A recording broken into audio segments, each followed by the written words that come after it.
This video tutorial is for new ODP students, and it's to give you an insight in how you access the Portal and Blackboard sites within the main UEA homepage, and also some of the content and information that you need to look at when you've got into those Blackboard and Portal sites.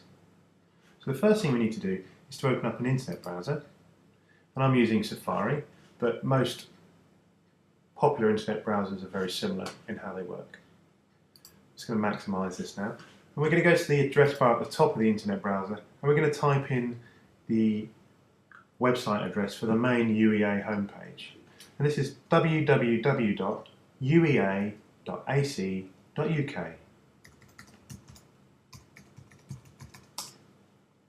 And we're redirected now to the main UEA homepage. As you can see, there's lots of information on the main homepage. There's some drop-down tabs with various links to other sections within the website. But the section we're interested in, if we scroll right down to the bottom of the website, the quick link section at the bottom, under the information area, right at the bottom is a link to the UEA portal. Now it says UEA only in brackets because this is a section of the website which is only available to UEA students enrolled on a course. Because of this, when we click the link, we are presented with a pop-up box where you have to put in your UEA username and password for security. Now you'll only have access to your username and password once you've completed your online registration form that you get with your welcome email before you start the course. So it's really important that you take some time to enter this information and to do your online registration so you can access the Portal and Blackboard sites. So I'm going to enter my information now.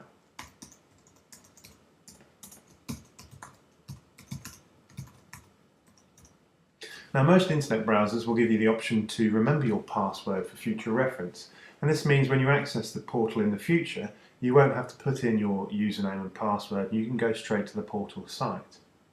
I'd only recommend doing this if you are using a computer, your own computer, which others don't have access to. So this is my own computer, so I'm going to click that to remember my password, and I'm going to log into the portal site. It's now taken us to the main portal homepage, and again you can see there's various pieces of information on this main homepage. The various sections have a light blue header, and on the right hand side there are these little cogs, and you can customize each section to either put more content in, remove content, or rearrange the content. I'm not going to go into any more information on how you do that, but do take some time to look at and customize your own homepage. Along the left hand side at the top we have links to other sections within the portal, and there are three main ones that you need to be familiar with when you start the course.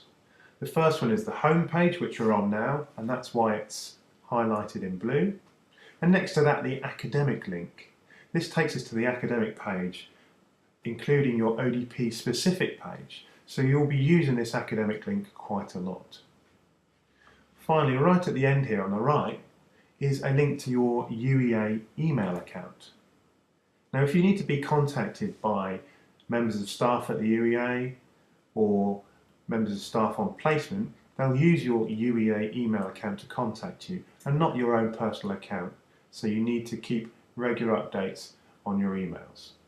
The UEA recommends that you check this periodically every 48 hours. So looking on the home page now, and an area you need to be familiar with immediately is under the My Organisations section is the link to the NSC student site.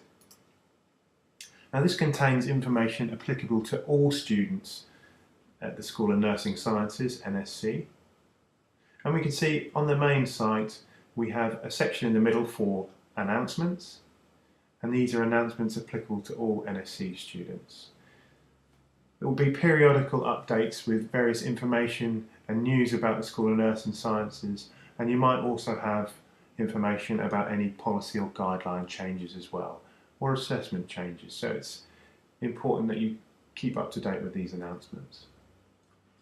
On the left hand side, in this first blue box, there are links to further sections within the NSC site, and the sections applicable to you as an ODP student are the pre-registration student section and the learning and teaching service section. Now both of these sections contain information, documents, policies, guidelines, handbooks and other information that you'll need for your ODP course. We understand that it can be confusing sometimes accessing these different sections within the portal when you first start. So what we've done for your convenience is we've taken the most important documents from these two sections and we've included them in your ODP specific section. We'll go and look at that now. To access that, like I say, you need to click on the academic link. And this is probably the page that you'll be using the most on the portal. On the top left-hand side, we can see the modules which you're enrolled on, or in my instance, the modules that I'm teaching. And this is the Operating Department Practice module, which you'll be enrolled on. This takes you to the ODP specific site. So we'll click on that now. Again, you can see it's very similar to the NSC site where we've got announcements in the middle. And these are where ODP specific announcements will be posted by ODP lecturers or any other lecturers that might teach you sessions. On the left hand side in the top blue box again, we can see various links, and the ones I want to bring to your attention are the module information link, and this is where we've taken the information from the NSC site and put it into your site, and also the module documents link. So we'll have a look at those two now in a little bit more detail. Going first to the module information link, we can see we've got various folders with different information. We've got an assessments folder, we'll click on that and we'll just show you there's lots of information here, guidance, tutorials and policies, and other information that you need to be aware of. So do take your time to have a look through these policies. And as I say, they're also available on the main NSC site.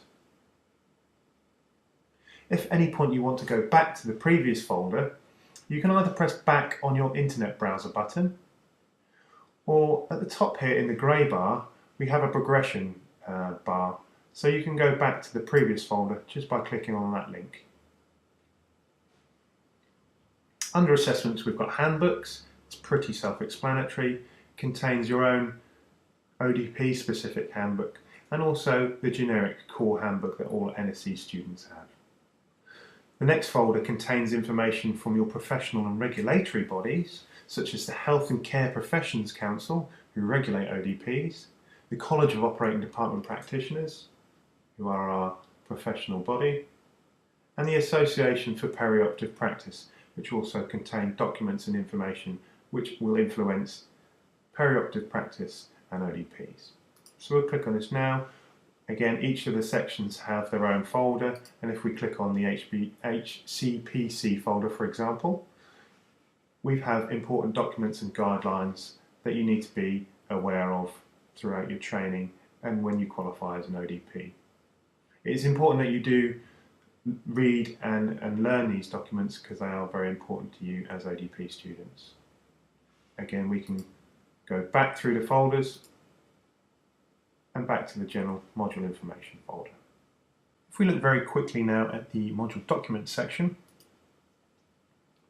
we can see that the document section has been split into year 1 and year 2 depending on where you are in your training, and there's also a folder here for IPL, which stands for Interprofessional Learning, and we'll give you more information about that when you start the course. So we go into year 1, for example, and I'm just going to click on term B here. You can see each term has further folders within them. One which is labelled EBL, this stands for Inquiry-Based Learning, which ODP students will be taking part in throughout each unit of their training, and again we'll go in more information about that when you start your training. And there's also a folder in each term labelled Lecture Notes and Presentations. This is where if you have any presentations by PowerPoint or Keynote by your lecturers, copies of these presentations will be available for you to use for a revision at a later date. So that's a very brief overview of some of the main features of the Blackboard and Portal site. We'll go into more detail of some of the other features that you need to use when you start the course.